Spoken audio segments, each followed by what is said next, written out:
கண்ணியமானவர்களே, இன்று இஸ்லாமிய சமூகத்துக்கு ஏற்பட்டிருக்கின்ற மிகப்பெரிய ஒரு சாபக்கேடு அல்லது மிகப்பெரிய ஒரு சோதனை, இன்று நாம் நமக்கு மத்தியில் பல பிரிவுகளாக பிரிந்திருக்கிறோம். இன்று பிரிவினைவாதம், நீ இந்த ஜமாத் நான் இந்த ஜமாத் என்று பல பிரிவுகள் அடிப்படையிலே நாம் பிரிந்திருக்கிறோம். அன்புக்குரியவர்களே, இன்று இஸ்லாமிய உம்மத்துக்கு ஏற்பட்டிருக்கின்ற மிகப்பெரிய ஒரு சோதனை, நாம் நமக்கு மத்தியில் பல ஜமாத்துகளாக பிரிந்திருக்கிறோம்.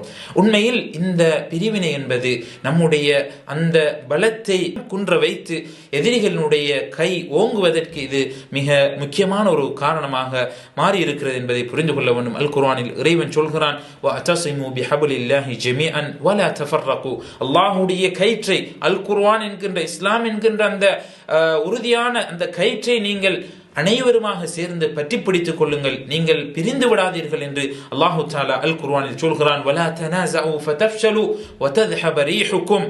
நீங்கள் முரண்பட்டுக் கொள்ளாதீர்கள், பிரிந்து விடாதீர்கள், தோற்று போய் விடுவீர்கள், பலம் குன்றி விடுவீர்கள், உங்களுடைய அந்த பலம் குன்றிவிடும், நீங்கள் மற்றவர்களால் இஸ்லாத்தின் எதிரிகளால் அடக்கி ஆளப்படுவீர்கள் என்கின்ற மிக ஆழமான கருத்தை அல் குர்ஆன் சொல்வதை பார்க்கிறோம். அன்புக்குரியவர்களே, இன்னல்லதீன ஃபர்ரகு தீனஹும் வகானூ ஷியஆ, யார் தங்களுடைய மார்க்கத்தை பிரித்து பல குழுக்களாக மாறினார்களோ அல்லாஹ் தஆலா சொல்கிறான், லஸ்த மின்ஹும் ஃபீ ஷை, அவர்களுடைய எந்த விவகாரத்திலும் உமக்கு எந்த ஒரு தொடர்பும் கிடையாது. நீங்கள் நபியே, அந்த மார்க்கத்தை பிரித்து பல குழுக்களாக மாறியவர்களுக்கும் உங்களுக்கும் எந்த ஒரு தொடர்பும் கிடையாது என்று மிக ஆணித்தரமாக அல்லாஹு தஆலா அல் குர்ஆனில் சொல்கிறான். நபி ஸல்லல்லாஹு அலைஹி வஸல்லம் அவர்கள் தன்னுடைய உம்மத்தை பற்றி சொல்கிற போது, என்னுடைய உம்மத் 73 கூட்டங்களாக பிரிவார்கள், அவற்றில் ஒரு கூட்டத்தை தவிர மற்ற அனைவரும் நரகத்தில் இருப்பார்கள், நானும் என்னுடைய தோழர்களும் இன்று எந்த மார்க்கத்திலே எந்த வழியில் இருக்கிறோமோ அப்படியான கூட்டத்தை தவிர மற்ற அனைவரும் வழிகாட்டில் இருப்பார்கள் என்கின்ற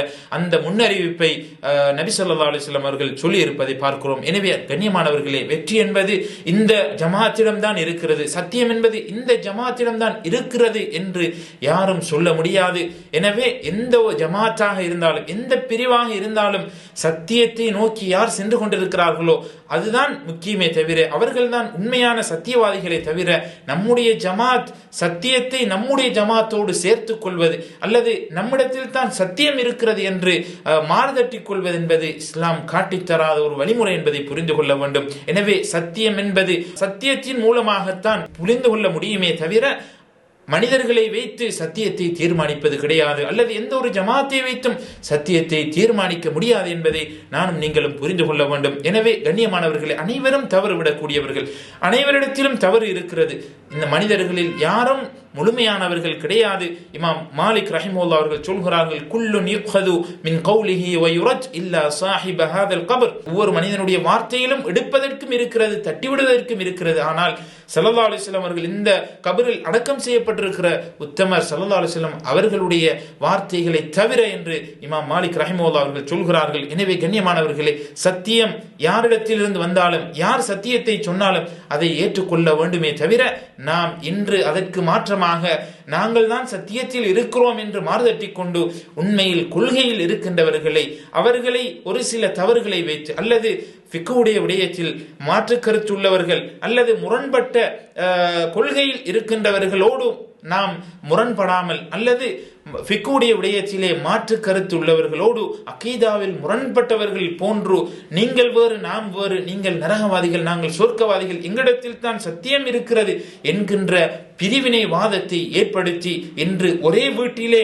2-3 விதமான மார்க்கத்தை பின்பற்றுகின்ற குழுக்களாக இன்று சமூகத்தை யார் பிரிக்கிறார்களோ அவர்களுக்கும் நபியே உமக்கும் எந்த ஒரு தொடர்பும் கிடையாது என்று அல்லாஹ் தஆலா அல் குர்ஆனிலே திட்டவட்டமாக சொல்கிறான். எனவே கண்ணியமானவர்களே, உண்மையில் நம்முடைய இஸ்லாமிய சமூகம் அல்லது இஸ்லாம் முஸ்லிம்கள் என்பவர்கள் உறுதியாக ஒவ்வொரு சமூகமாக அல்லது இஸ்லாத்தில் இருக்கின்றவர்கள் கொள்கையில் ஒன்றுபட்டவர்கள் முரண்பாடுகளை களைந்து, நமக்கு இடையில் பல முரண்பாடுகள் இருக்கலாம், ஆனால் கொள்கையில் நாம் ஒன்றுபட்டிருக்கிறோம் என்றால் அந்த விடயத்தில் நாம் ஒற்றுமையாக இருந்து நம்முடைய அந்த கொள்கையை சிறந்த முறையில் சமூகத்திலே நாம் கொண்டு போய் சேர்ப்போமாக இருந்தால் நிச்சயமாக நம்முடைய அந்த எதிரிகளை நாம் மிஞ்சி நம்முடைய கொள்கையை மிக ஆணித்தரமாக சமூகத்துக்கு மத்தியில் நிலைநாட்டுகின்ற வாய்ப்பை நானும் நீங்களும் புரிந்து கொள்ள முடியும், அல்லது வாய்ப்பை பெற்றுக்கொள்ள முடியும் என்பதை புரிந்து கொள்ள வேண்டும். நபி அவர்கள் சொல்கிறார்கள், மன் ஃபாரகல் ஜமாஅத ஷிப்ரன் ஃபகத் ஹலஅ ரிப்கத்தல் இஸ்லாமி மின் உனுகிஹி.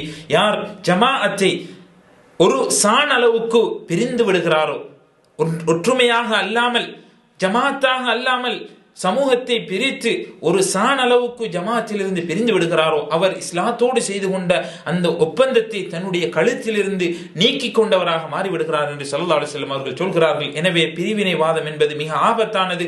சமூகத்தினுடைய அந்த பலத்தை குறைக்கின்ற, பலத்தை குன்ற வைத்து எதிரிகளை நம்மை ஆட்சி செய்கின்ற அல்லது எதிரிகளை நம்மீது அதிகாரம் செலுத்துகின்ற ஒரு நிலைக்கு கொண்டு போய்விடும் என்பதை நானும் நீங்களும் புரிந்து கொள்வோம். வல்லவன் ரஹ்மான் நாம் ஒவ்வொருவரும் அகீதாவில் ஒன்றுபட்டு கடைசி வரைக்கும் நிலைத்திருந்து இஸ்லாமிய மார்க்கத்தை மிக ஆணித்தரமாக சமூகத்தில் நிலைநாட்டுகின்ற அந்த உத்தமர்களாக என்னையும் உங்களையும் ஆக்கியருள்வானாக. வ ஆகிரு தஅவானா அல்ஹம்துலில்லாஹி ரப்பில் ஆலமீன்.